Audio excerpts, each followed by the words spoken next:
Masterminds have been around for a long time, right? But unless you had a bunch of extra income to throw at it, you couldn't be a part of it. Well, we wanted to solve that problem. And so we're bringing masterminds to you for free. Welcome to Mastermind for the Masses. Hi, everyone, and welcome to this week's episode of Mastermind for the Masses. Shannon and Colby, unfortunately, were unable to attend this week, but that's okay because we found experts to join us this week. We've got multiple guests. We've got Katrina McDermott and Wesley Eugene, both from Humanizing IT or HIT Global. So Kat is the co-founder and director of HIT Global, as well as an award-winning author of the book Humanizing IT, an excellent read. And Wesley here is this SVP of HIT Global with years of experience in technology, business, and how all of those things actually work together for human-centered design. And honestly, I can't say enough things about these two. What you really should do is go check them out on LinkedIn because they've got so many accolades and impressive backgrounds that we could do a whole podcast on that. So check them out on LinkedIn. But for now, welcome to both of you. Appreciate you being on.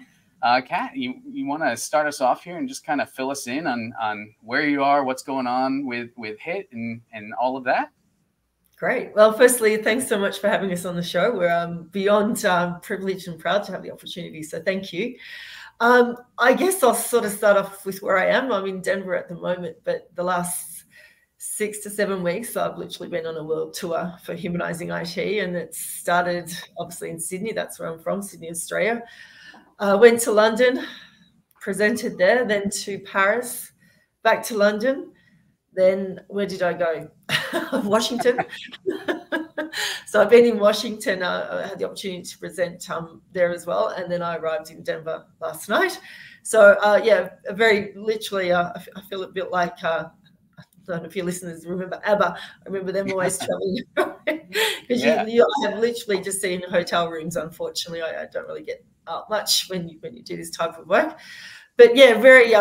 But having said that, I feel very honoured that Humanizing IT has taken the world by storm, and I'm being asked to present and teach around the globe. So that's literally me in a nutshell at the moment.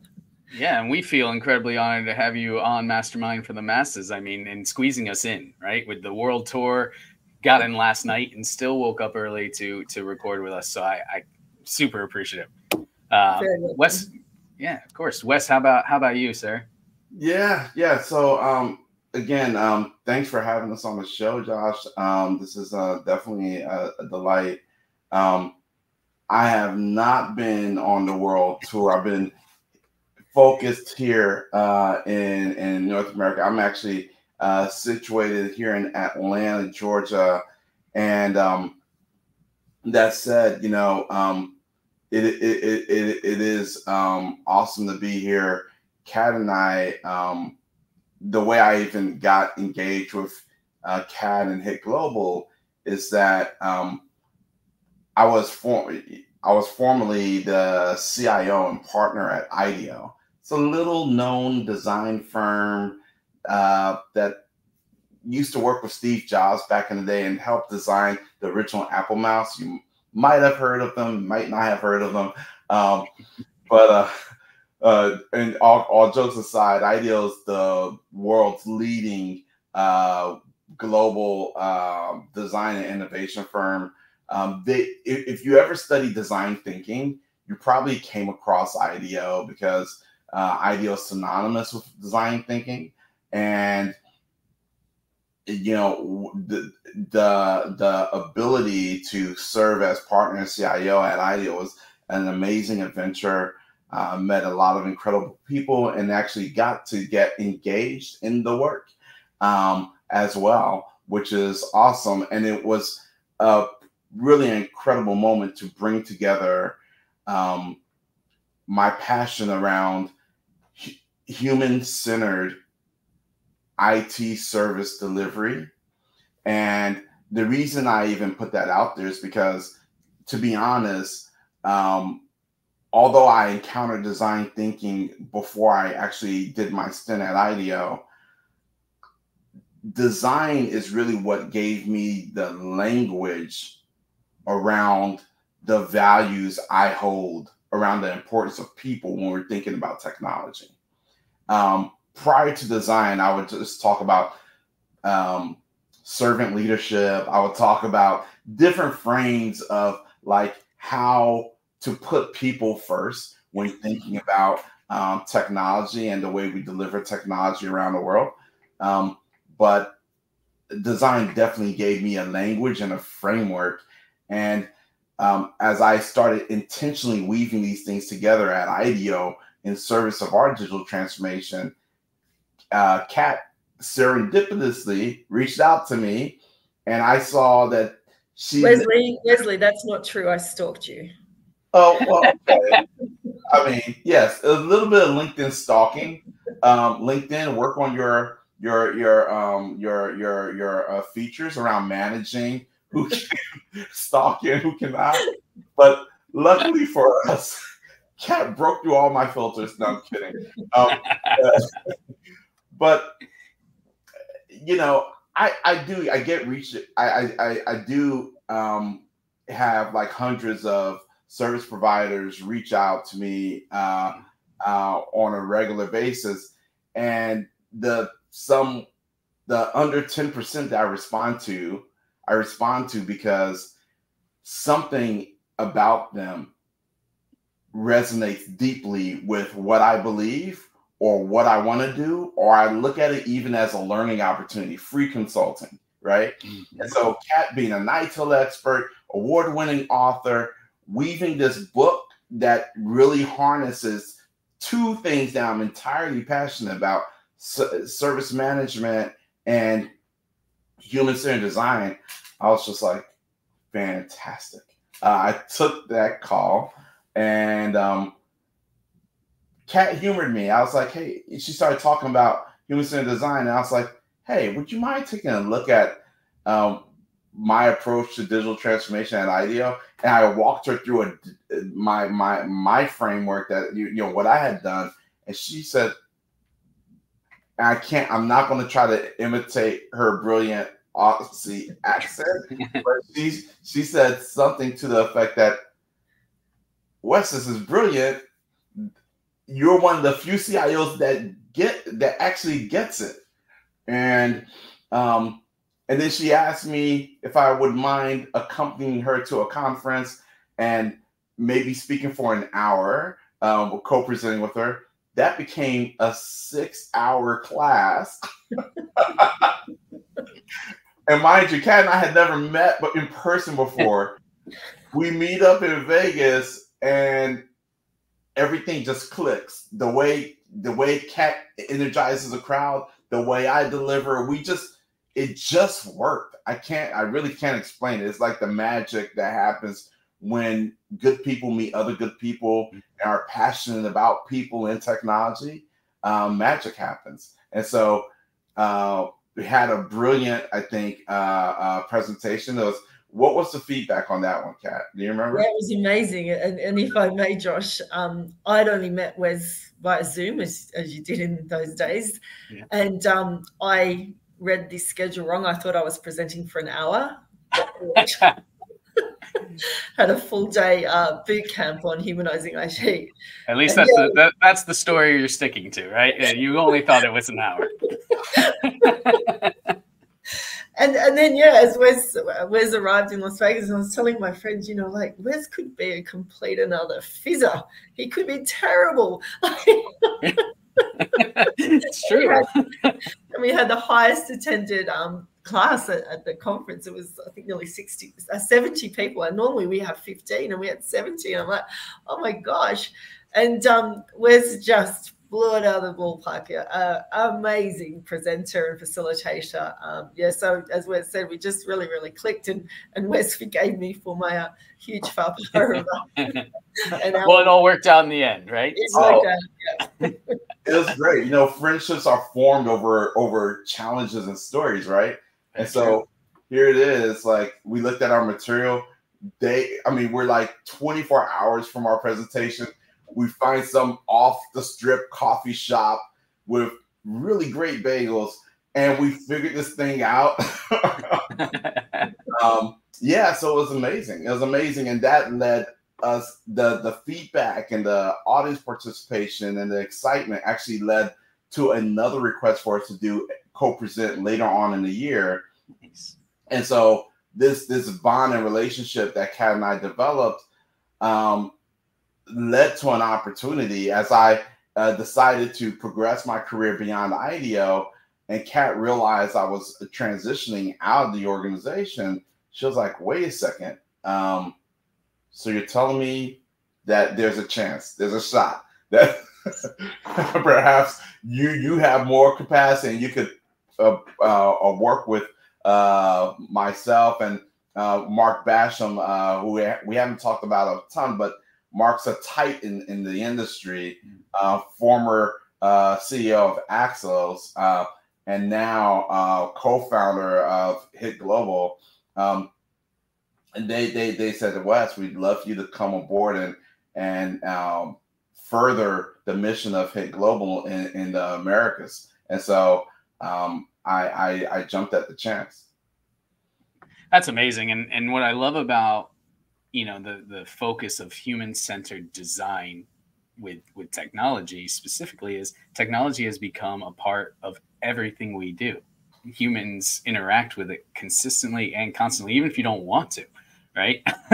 It's there. And so thinking about how to really create those experiences and those opportunities around human, I guess, I don't want to say comfort, but preferences and that type of thing to make it simple and easy and supportive, I think is just super valuable. It enriches lives beyond what you even realize. And I know I'm sounding maybe a little sappy, but I mean, that is the truth, right?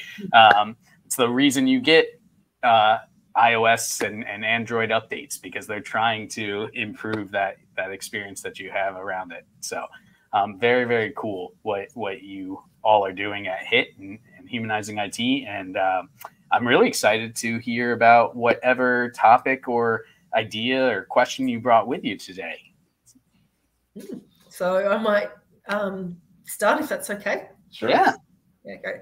I guess that I've got many topics I like to talk about, but I guess I'll start with IT service management and what it was and what it is. And I think the confusion that has spawned through the decades.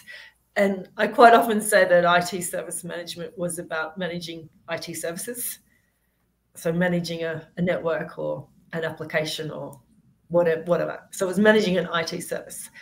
And then through the decades, it's actually now perceived to be serving, as in, yeah. And there was this, it just sort of happened, and all of a sudden IT professionals are tasked with this. You must be more customer focused. You must do this. But we're still, for want of a better word and respectfully, we're still tied to frameworks that were based on managing an IT service, not on how to serve your users. Yeah. And that was one of the big aha moments through my studying of when I did study my ITIL Masters and various other works that I've done. And so what Humanizing IT does at its core is it educates IT professionals in principles of design thinking. And I'll stand categorically that traditional frameworks did not address experience. It addressed how to support technology. And so what Humanizing IT does is it integrates design thinking into IT service management. And a bit of a plug here, if I may, Joss, we actually, it's a training course. And it's interesting because, as you know, I do a lot of work on LinkedIn and I love what I do. And I never deliberately actually say we do training, because I don't like to sell. I think it should organically do, but I'm going to start doing that. And because I believe I'm really passionate about the education piece for IT professionals, because I think we get a hard time in IT. And I was saying when I presented in Washington that IT attracts a type of persona, typically. Different types, of course, but there is a certain type of persona that likes IT, like fixing things. And by their very nature, they're not very customer focused. Everyone's nice. I'm not saying they're not nice. Right. But, and even I look at things like as a really good example of when developers, and I'm not saying that a persona, but kind of, how they write error messages and error coding. That's a really good example of how they're not human-centered design. Like they're just, and so what we're doing is teaching people from service desk analysts to developers to CIOs to everybody about the principles of design thinking, that everything must be human-centered. It must be holistic. You must think about every user that is interacting with your service. Yeah. So are you saying that the average user doesn't understand 0x3QPXC as an error? I mean, I thought everyone could read that. No, it's crazy. I was on a United flight last night and I bought Wi-Fi and you couldn't watch the in-flight entertainment. And the error, I think I took a photo of it. The error message came up. Yeah, like X, Y, Z. Right. Gibberish is what it is. Yeah. So that's a good example of how we want to teach everybody in IT about this focus of everything you do must be anchored in the human experience. And when you're writing error codes like that, I mean, it impacts the user, it impacts the service desk, it impacts people that when you leave, et cetera, et cetera. Go ahead, Wes. Yeah, just a couple of points I'd like to augment what you just mentioned there. So really quick, I want to zoom out. A lot of folks are like maybe listening and saying, IT service management, what is that? Right? And to put it in a simple way, right? A very simple way. I'm not an ITIL expert. I just, play one on TV. But at the end of the day, we all understand what customer service is. IT service management is analogous to customer service management, except we're looking at the delivery of IT services, period. So just having everybody understand that general frame. And then that's not the ITIL definition. I'm happy, Kat, for you to fill in the blanks there. But I'll then zoom in, like when we're thinking about, right, like why is it so important that everything be anchored in the experience? What are these two folks talking about today? I think it's important to think about where we are in the world today. Everybody's talking about AI. We're in the midst of the fourth revolution, as it were. We had the Industrial Revolution, and this is like the age of data, technology, and AI, and things are shifting super fast. One of the things that anybody who works in technology deals with is rapid change. And sometimes it's difficult for us to figure out where's the puck going to go. We're constantly just trying to stay a few micro steps ahead of the folks we're here to serve. And so the one thing about anchoring on the experience is that experiences evolve, but the needs that drive those experiences are kind of they're kind of evergreen. For example, people have always had the need to learn. Back in the caveman days, you see etchings on caves and people are creating tools out of rocks. And they had ways of, they educated each other through oral traditions and paintings. And now we've got micro learning. We have apps like the one that we developed with Hit Global to provide you really tiny points of learning across your day. The learning experience has evolved. In the same way, you think about entertainment. We used to have black and white TVs. We all huddled around it and watched the Johnny Carson show. But now, somebody can just have a TikTok channel and you're just picking it up and you're having a moment of humor throughout the day, right after your last horrible performance review. Like, the need to be entertained has evolved, but I mean, the way we're entertained has evolved, but the need to be entertained that's an evergreen need. The need for human connection is an evergreen need. And so when we anchor in these experiences, we're anchoring honestly in the only thing that doesn't, that the only thing that we can be sure of that isn't going to disappear. You know, the need to feed ourselves, to clothe ourselves, food, shelter, community. These needs are persistent across time. It's just the way the way we address those needs are what evolves. And so we believe when IT professionals anchor on the human experience, they're actually anchoring on the only thing that matters. And as the technology continues to evolve, them being able to show up in ways that put people first and that lead, that encourages everyone to lead with empathy. These are the things that are going to separate them from everyone else. These techniques aren't just techniques; they're ways of actually just being a really empathic and tuned in human. Yeah. And so, yeah, I just wanted to, just drop that in as well.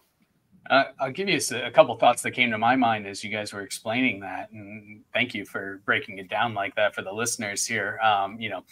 Whether it's ITSM, so the IT service management portion of it, or another buzzword that's been around for a little while now is ITXM, so experience management, that we're looking at. But I think kind of to Kat's point around the frameworks that we've established, right? And even going to what you were talking about, Wes, about how we evolved to really stay ahead of how we address these things. I think the root that comes out of that is the management piece, right? If I focus on that M, I think management is really focused on measuring and trying to optimize what currently exists. So frameworks kind of make sense in that realm, because you're taking something established and trying to look how to improve it. But what we really are needing, and what I've done actually with my company, Experience Leadership, is kind of along the same lines, right? I think there's a natural evolution that needs to occur from the management side to almost an ITSL, if you will, or an ITXL. So instead of just IT service management, we need IT service leadership or experience leadership. Yay. Because yeah, exactly, right? Because that's gonna allow us to get to the ideal state. Instead of saying, hey, it is what it is, this is the way we've always done it. Is there anything we can optimize on that? Well, it doesn't mean that that's been established well, right? Just because we always did something, Wes, to your point with the Gen AI revolution and everything coming out with that. I mean, it's as life-changing, even though it hasn't fully hit us, I think, as the internet or the automobile, right? I mean, this is where we're at, and it's gonna be amazing even 5 years from now what we're seeing. And I think it's important that we take that leadership approach now and look at, okay, how do we best design, build, and utilize the new tools we have? You talked about cavemen even chipping into the wall. Well, we've moved to paint, and now we have a computer that'll generate an image for us. So what tools can we accelerate with, right? But Josh, I'm a bit of a cynic in that, respectfully, No, perfect. I love it. Yeah. HIT Global has the opportunity to train, and we also do consulting as well. So we're very fortunate to visit many IT departments across the globe. And we have a bit of a saying, it's the same problems, different logos. So that the inherent, how can I say this nicely, mess that a lot of IT departments are in, it just is mind-boggling. And when you said about leadership, I think that's very important. There's a film on design thinking. It's only a 3-minute film clip by Don Pyram, and I love it. And he talks about that, you've got to decide whether to fix the symptoms or the problem. I love that. He says, as much as it irks me to say this, sometimes you have to fix the symptoms because the problem is so hard to solve that you're not going to get any outcomes. And I think in IT service management, that's what we do. We fix the symptoms. We have leaderships, we have transformations, we have improvements and restructures, and we are never, ever fixing the problem in IT. I love, I'm sorry, you have more? I didn't want to cut you off. No, okay. Yeah. No, I love that point, right? because there do have to be tangible results. And so if I can take a step into my day job in my technology field, one of the big things that we decided to push for and really kind of throw out the status quo and focus on the root problem was we wanted to switch the mentality of being a reactive force. You tell me when something's broken. We have so many tools and technology available that we can get ahead of these issues proactively before the end user even knows that there's something going on. I'm super proud and excited to say this year our target was to make that our primary function, and we're at 51% proactive efforts, which means one out of every... How do I measure it? I track every ticket. So the proactive elements that we have in there actually logs a ticket for us as well, but we give credit to the proactive side because the work's still occurring, right? And so we need to make sure that we are tracking it so that we can justify to the business, because at the end of the day, it's still a business. We have to say, look at all of the work that's occurring here to make this happen. Yes, we've shifted some of those resources to get ahead of the problems rather than to react to them, but I mean, we have alerts set up for all sorts of things: hard drive space filling, battery health failing, application crashes, and things that, you know, typically in our world, as you guys know, we call it suffering in silence, right? We want to take that away. We want to make it to the point where in an ideal world, it'd be 0 incidents, right? 0 breakages. Not quite there, but we did notice last year we got 25% of all of our items were proactive. And we had a 65% reduction in breakage. I mean, you want to talk about an ROI, right? All the hours given back to the company and all of that. It was completely valuable. And that's what so I completely agree with you that leadership, just like anything, has the potential to just be a buzzword if not actually applied with goals and targets in mind. Absolutely. I love that. I love congrats on that. That's huge. Yeah, it was a big endeavor, and, you know, very excited to be there for sure. So, I mean, I'm sorry. I like, sometimes my brain's like squirrel. What you just brought up there, a couple things I want to just riff on. One, our machines are talking, right? It's really interesting. We're at the stage where our technology has evolved to be able to do human-like things, like we're talking about in the Gen AI standpoint. But in your example, your machines, your infrastructure is actually an active participant in logging tickets. So much so that we actually have it included in our RACEs. So if our listeners aren't familiar with RACEs, right, it's responsible, accountable, consulted, and informed, and you put all of the different stakeholders in it. Very similar to kind of journey mapping, but not a little bit different. But we actually modify the system because there's times that it's responsible or we're consulting it. So just a fun little fact that we throw that in there as well. That's awesome. I mean, literally, you're treating your infrastructure as a person. It's another person, which is where we are. And so as our technology is actually becoming a little more human, you know, ironically, up until now, all of our focus around training and helping people to understand how to become excellent IT professionals has been around removing the human aspect, becoming more like a machine. So our machines are becoming more human, but they're dealing with a human population that has learned to be more machine-like. And in this weird time with this juxtaposition, we're here saying, no, what's really critical right now is that all of us who have a passion around serving and leading in IT need to reconnect with the human side of everything in all that we do in order to make a difference, in order to deliver a better service, a better product, a better anything. And frankly, in order to be better IT professionals and of better value to our businesses and our communities. Kat likes to talk about putting the heart back in IT. And it's true because literally we've been taught through the frameworks we have to take the heart out of everything. Now it's like, no, let's make space for the heart. Let's make space for creativity. And so it's just this interesting space that we're in right now. And that's right, Wes. As you know, I quite often say that IT professionals are unwittingly and unknowingly tasked with UX and CX. And an example I like to give is the old password reset. I don't know how many organizations I go into, and we're still doing password resets manually. And IT professionals will say to me, Kat, you know, there's an option there for users to reset their password. They don't, they're lazy. They just like to call the service desk. Now, to me, that mindset is so why I wrote Humanizing IT. And it's not always like that, you know, like we write knowledge articles and users aren't reading. That was how, as Wes said, respectfully, frameworks really did not, they actually discourage us to be creative. This is a process, you follow it. The frameworks were written for IT people by IT people.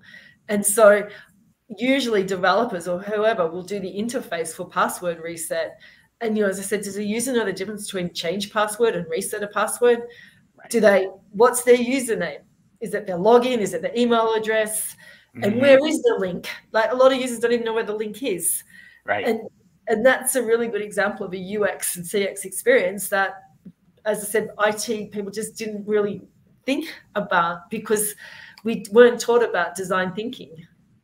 Well, one of the things I love to do is kind of flip the question back to you too. It just naturally occurs during the conversation. So I'm curious to get your thoughts on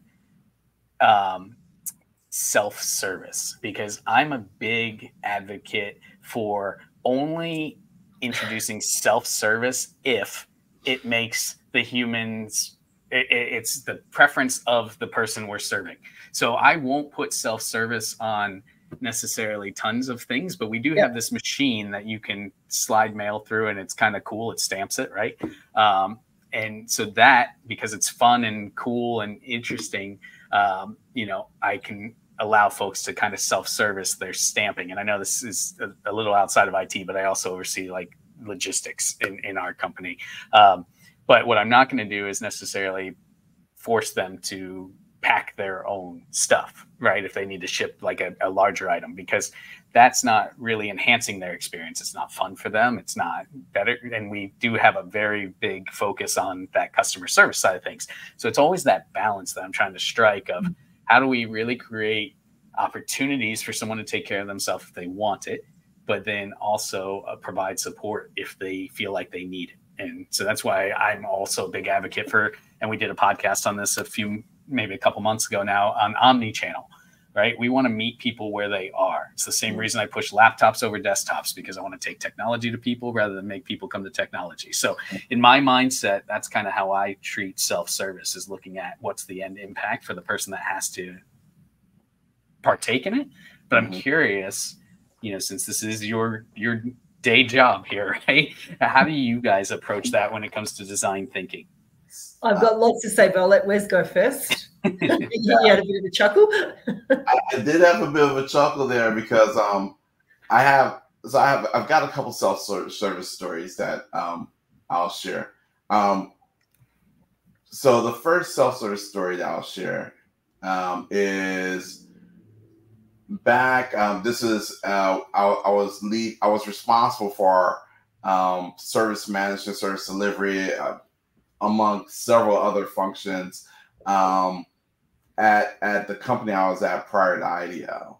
And while I was there, we were really excited, right, about our IVR. And like we had a massive call center. We had a great IVR system, and we had instrumented password, a self-service password reset via the IVR.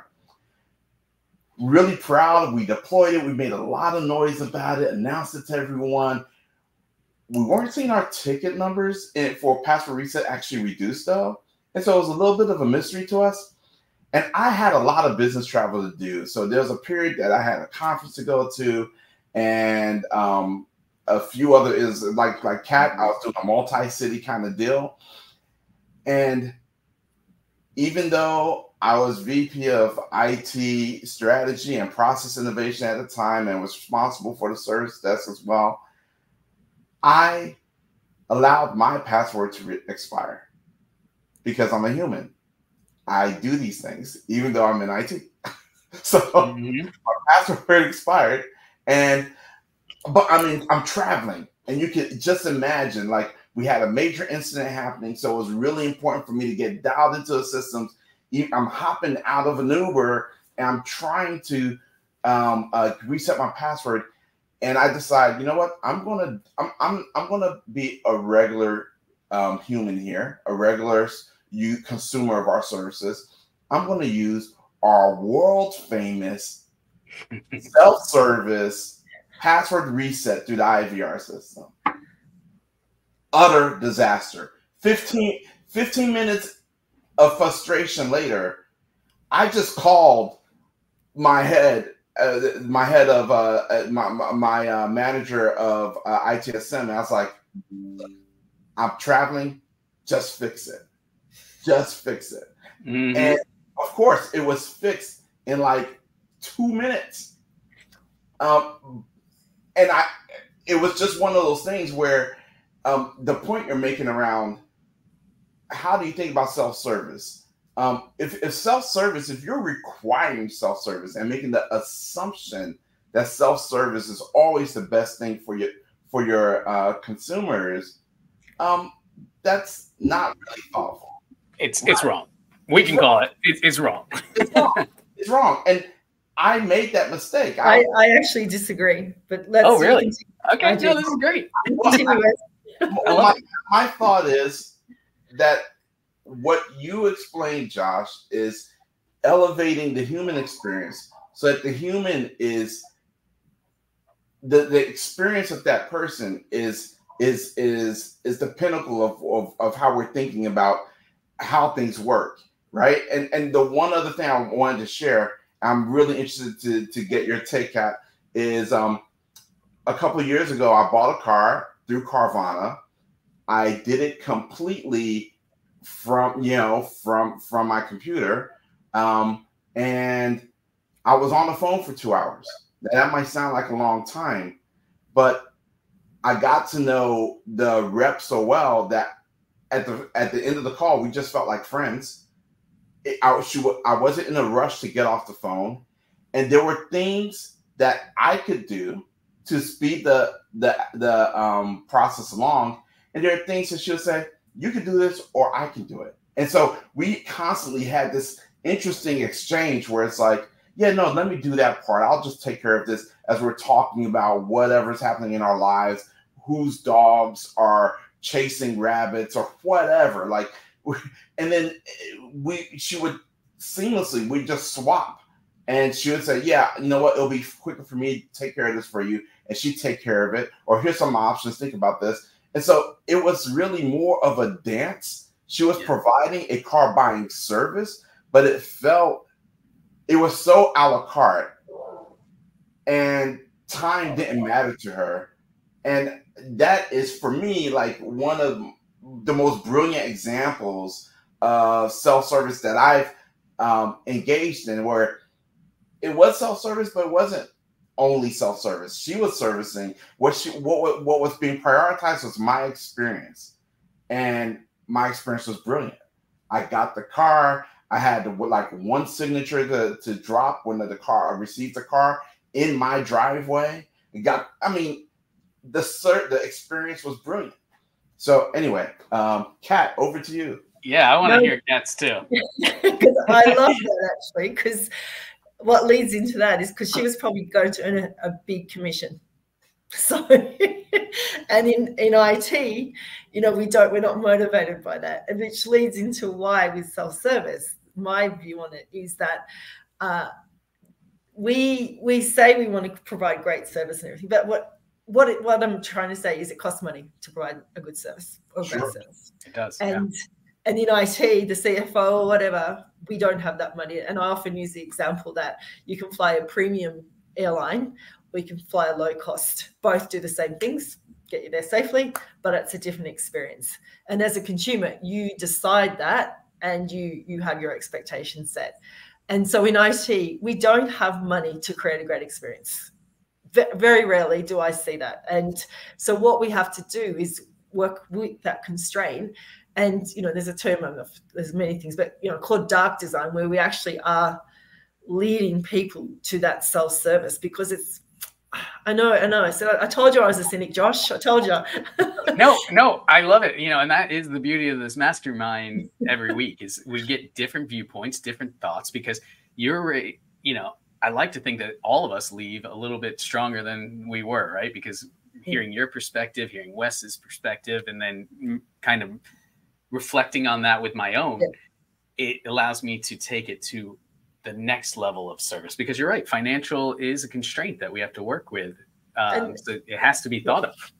And that's why I loved what you said, Josh, you know, that it's very hard, again, for IT professionals to know what the return on investment is, because most of the time we don't know the cost to serve in IT. Right. We really don't. So trying to get that buy-in to create that great experience, I think at the end of the day, it is about money. It's why projects enter production that aren't finished because they've run out of money, and again, they're not using that whole holistic view, because it'll go into production and it's going to be supported forever, and you know, all that stuff that drives me crazy. That but yeah, back to the self-service, I think that it's kind of okay to do self-service if you've got the constraint of money, but of course it has to be a good experience. Yeah. Go ahead. Sorry, I was just going to say, I think you're 100% spot on with, sometimes you have to implement self-service. You have to work within those constraints. But I think it's also an important note not to get complacent with that. You can be content where you are based on what's going on and what variables you have. But hopefully you've also set up some sort of continuous improvement, because maybe I can't make the perfect experience today because of financial constraints, resource constraints, whatever it might be. But again, going back to kind of that experience leadership, or that thought forward, where would I like to be? And how can I make one step towards it?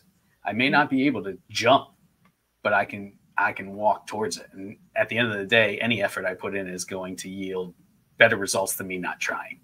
Yep. Yeah.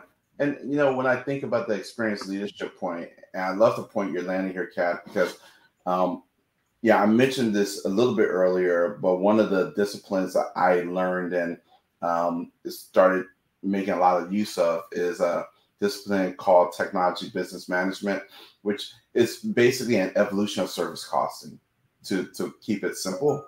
But at the end of the day, what it does is bring up your acumen and your awareness around the cost, quality, and the cost, quality, and the value that you're delivering with all your IT services. Here's the rub. So I do think, you know, this is a moment to call for more experienced leadership, as you say, Josh, from the standpoint of, if I'm focused and anchored on the experience, then I'm in a continuous conversation with the folks who are in that experience. That conversation may be like, hey, today you have to do password reset yourself because we can't afford to do it for you. However, understand that we're doing this. This is a decision we're making as a company so that we can afford other things that are important to your experience and important to this business and important to our customers. And so, like, because you're anchored in that experience, it's, to me, I think this is the secret weapon that change management has been missing for years and years.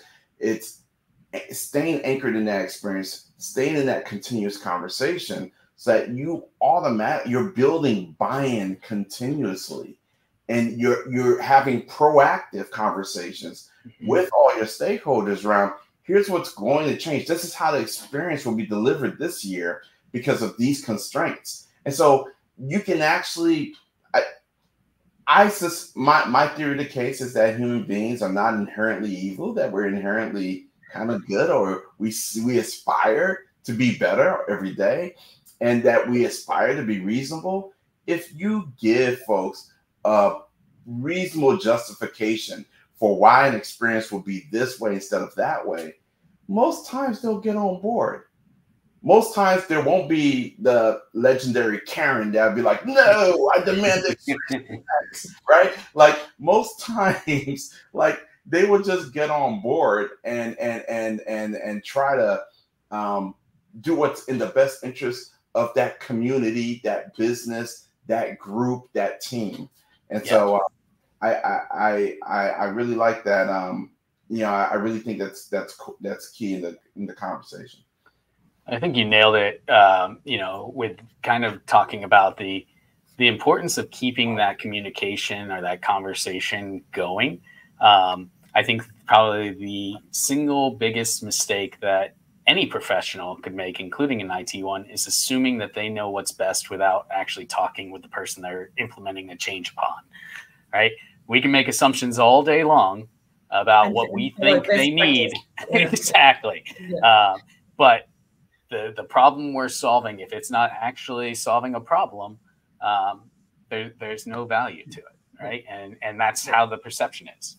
Exactly. And Josh, what Humanizing IT also focuses on, because I worked in IT ops most of my career, is that we have the front end, I call it, which is experience, the designers and all that, which is fantastic.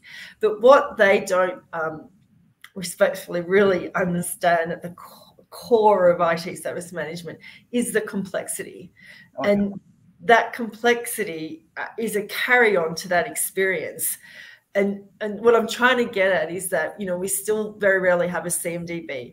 We still very rarely have our IT services mapped. You know, all these stuff that is complex, that impacts that experience. And I really think that that's disconnect. And I want Humanizing IT to, that part of that is to educate designers and IT professionals. And the story that was mentioned earlier, that how we met, is that, as Wes said, when you study design thinking, and you know yourself, Josh, that you learn about IDEO. It's an amazing company. And when I was studying my ITIL Masters, I was also studying design thinking. So that's how I learned about IDEO. And then when Wes did respond to me after stalking him on LinkedIn, you know, I told all my new designer friends, guess what? The CIO from IDEO is contacting. I'm having a meeting with him. And they were totally jealous. But I feel that there's these two worlds called designers that create experience, and then another world called IT operations. And they follow frameworks like ITIL, and designers follow frameworks like the Double Diamond. And what Humanizing IT does is bring them two together. And I call them, they're like two cults that don't know each other. And, you know, and that we have to start getting them together. And essentially that's what Humanizing IT does, because it's hard in IT ops. And yeah, it's really hard. I mean, and everything's good until it's not, right? They're the backbone of the organization. You know, people take it for granted. You sit down and you log in, and it opens up your computer, and you have internet access to all of your files and the tools and resources. Yeah. All of that is predicated on IT operations doing their job and being successful. Doing their job. Yeah, and very rarely, if ever, have I seen that when a company is on the platform saying how well they've done and they're beating records and they're growing. Very rarely, very rarely do I see an IT person on the stage. You know, a company's success. Yeah, it could be, honestly, I'll be a little controversial and punchy here. They didn't deserve to be on the stage, right?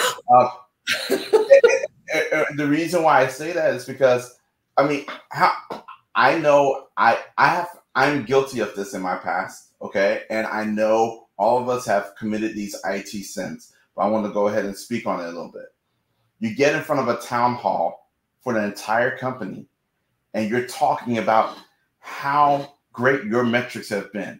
Like, look, we reduced our average speed of answer by 50%. We've reduced the number of incidents by 25%. We've done this, we've done that. It's been great, rah, rah, rah, IT. And then the CFO comes on. Yeah, our results haven't been that great this year and this quarter. And we're going to have to do some strategic reductions, and we're going to have to rethink our business.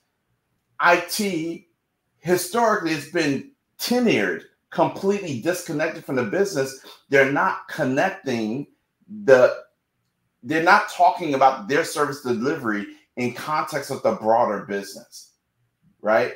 And so I believe that humanizing IT does something incredibly special, which is it helps IT to earn its place at the table, because now, because you're talking about the business and you're understanding the business services in context of these experiences, and you're understanding the services you deliver in context of these experiences, now you're actually speaking the same language. So the CFO and the CIO don't seem like they're on two different planets.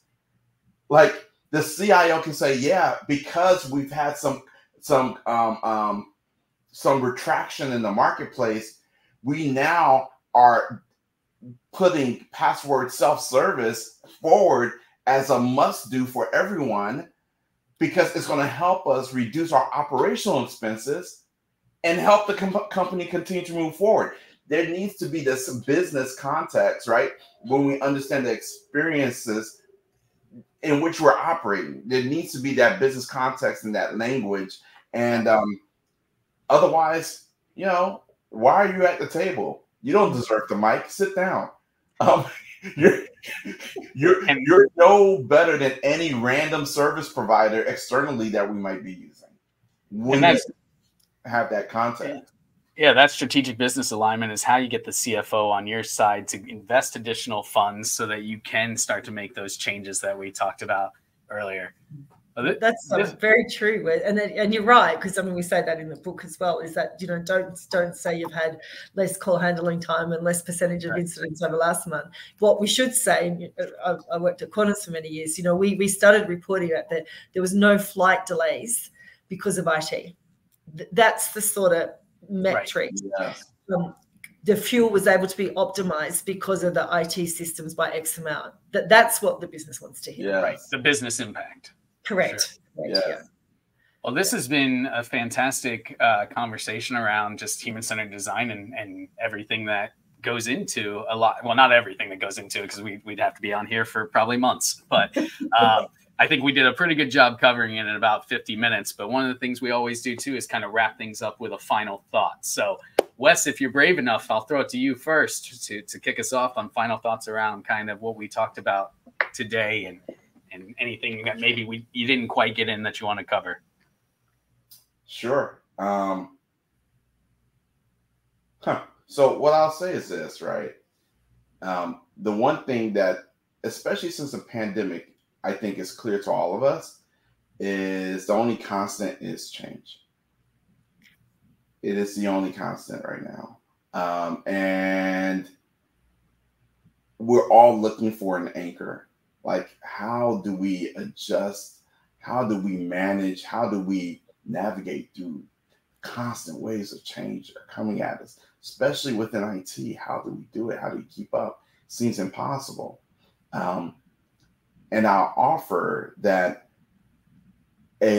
being obsessed about, and I don't like saying the customer experience, honestly. I think that cuts a lot of people out. Mm-hmm. Being obsessed about the human experience. At IDEO, what that meant was like focusing on the client experience, focusing on the delivery experience of our teams, and then also focusing on the employee experience. But like when we take in the entire spectrum, and when someone can lend themselves, surrender to being obsessed about the human experience, I think that is going to be the game changer for you. That becomes your new foundation. That becomes your anchor as all the change continues to swirl around you. Anchoring on that experience gives you a foundation to make the right strategic decisions and bring together what seems to be sometimes two different camps in IT service delivery and business outcomes and results. And so for any person within IT trying to make their way and figure out how they're going to survive and this whole Gen I revolution, I would suggest a way for you to thrive is to embrace the principles of human-centered design, integrate that into everything you're doing, and let that be the way that you differentiate yourself from your peers, and then actually start looking at where the puck is going to be versus where the puck is. Yeah, no, that's a great point. And I'm just going to tack on to that with my final thought, because it aligns very well with what you said, which was, you know, the I don't like to call it CX, EX, or any of that as well. I like to think of it more holistically as experience management or experience leadership as a whole, because it does encapsulate everything. Because the point I was going to make, which you also covered, but was it's important to focus on when you're even talking about, you know, looking at humanizing IT, right? I think it's also important to look at the folks providing those IT services and how do you make their experience better, or design processes around their needs. And, you know, one of the first things I did moving into the role that I'm in now, and it's no secret that a few years ago I was in a much rougher spot, but almost no time to do anything, no money to do anything really that was necessary at the time. But one of the tasks they had to do was they would put double stick tape on some things that they would print, and then they'd have to cut each one individually to send off. Well, I found online pre-cut double stick tape, right? And it actually might have been a couple of cents cheaper than what we were buying. So I saved a little bit of money, saved a lot of time, and just made them happier, right? So I would encourage anyone that's looking around, you don't necessarily need huge dollars and cents to make these changes. Some things, yes, if you want to buy a new MDM or something that's going to really, you know, help you take care of folks, there could be a financial investment. But start where you can, because I guarantee you, no matter what's going on, there's waste somewhere in one of those frameworks and one of the processes you have established. There's an opportunity to improve that at little to no cost. You might even find savings, like I did, a couple of cents a roll, right? So be open to looking at what you've got in front of you and focus on the solutions rather than the obstacles, would be kind of my last final thought. But Kat, I wanted to save you specifically for last, because I want to hear your final thought, but then I also want to know, you know, how can people learn more, get involved with humanizing IT? So I figured if you wrap that up, then you'll be able to cover both. Great, thanks so much. Yeah, it's very much along the lines of what you were saying, Josh. I mean, I'm really passionate about the people that work in IT. And I think there's a lot, deservedly, there's a lot of attention on the experience of end users and employee experience, but what about the experience of people that work in IT? And I often say that is, you know, you can pay us to come in and do consulting and write papers about what you need to do and recommendations and all that sort of stuff. Why don't you just ask your people what needs to be fixed? Because they know. They know. Yeah. And so what that humanizing IT element brings in, it does think about everybody in the ecosystem, including the IT people that are doing the work. Yeah. So. Brilliant. Where can people find out more, get involved, see a little bit more about what you all have going on? Thank you very much. So yeah, we're just about to officially launch the app for Humanizing IT. So I can be contacted via LinkedIn, or we have a website called Hit Global. And as I said, it is a game changer for how we learn human-centered design. And I want to really specifically say, I hear IT professionals say, oh, we've done a bit of design thinking course or agile. This training is geared directly at applying design thinking into IT service management processes and services. So it's not for the experience of how an app is or what the user interface is. It's for your processes. How might you do your incident management process, improve that, knowledge management, etc. So as I said, it's really targeted on IT service management. And dare I say, Josh, it's a fun way to learn. We have lots of humor along the way that makes it a really interesting and interactive and community-based learning environment. And as I said, available on our website, Hit Global Services, or via LinkedIn and Wesley as well, obviously. Yeah, absolutely. LinkedIn is definitely a great way to get a hold of me. Or again, go to hitglobal.services and learn so much more about what we have to offer and get engaged. Yeah, and if you reach out to Wes or Kat, make sure you heard, or let them know you heard about them on the podcast. That way you make Wes's 10% response rate. No, No, this has been an excellent conversation. You know, fantastic. Honestly, I think it's also the longest podcast we've ever done. That's how good the conversation was. So I just want to say thank you so much for participating. And honestly, to all of our listeners, do check out those sites. Do contact them on LinkedIn. They're excellent resources. And, you know, tell your friends about the podcast too, because, you know, again, don't be selfish and keep all this great information to yourself, right? Share it with the other humans in your life. And we will see you next time on Mastermind for the Masses.